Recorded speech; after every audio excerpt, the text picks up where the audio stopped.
Kang Ide kembali berulah lagi. Pasalnya, sempat beredar rumor kalau pentolan komunitas fanatik ini telah berdamai dengan Lord Gaza. Namun siapa kira, pemuda asal Nganjuk yang sangat digandrungi oleh anggota fanatik ini kembali dengan konten-konten rasisnya. KS dan KS dan KS dan KS KS.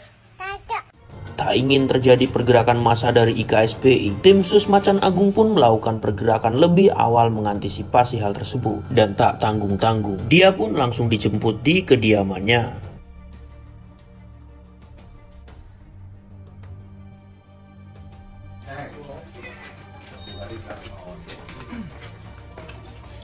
Hal ini bukanlah yang pertama terjadi. Pentolan komunitas fanatik tersebut pernah melakukan live streaming dengan menghina nama besar Persaudaraan Setia Hati Ternate. Wes tau mati wes ini jenis menungso ya panggil mati toh goblok kira PSHT anjani. Ajaran cabul tok isone. Dan dia sudah mengklarifikasi dan meminta maaf kepada seluruh anggota perguruan yang telah tersinggung dengan apa yang telah dia lakukan. Assalamualaikum warahmatullahi wabarakatuh. Nama Ito Saputra alias Ide. Alamat Nganjuk Wilangan Sunyi Balajo. Terima kasih Resmat Macan Agung yang sudah mengamankan saya dan melakukan pembinaan kepada saya hingga saya menjadi lebih baik. Dan saya meminta maaf kepada semua dulur-dulur perguruan silat dimanapun, baik dari Pagar Nusa, PSHT, IKSPI, dan PSHW, dan perguruan lainnya. Namun siapa sangka, hal tersebut tidak membuatnya jera hingga dia berani mengulangi kesalahan yang sama.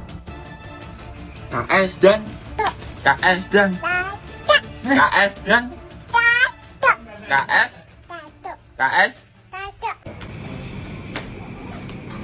Gimana mau tata Macan Agung yo.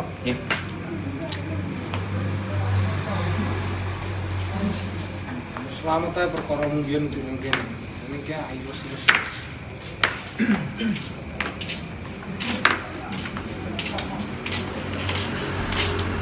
Dan saya mengklarifikasi bahwa video yang beredar di sosial media video lama dan saya sudah diselesaikan kepada pengurus IKSPI Kerah Sakti Kecamatan Tulungagung Kota. Wassalamualaikum warahmatullahi wabarakatuh. Waalaikumsalam.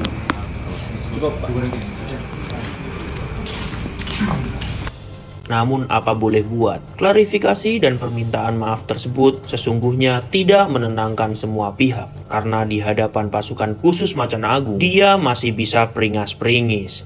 Maksudnya masih bisa tersenyum. Ampun. Kapok, Pak. Kalau mungkin reno-reno, Pak.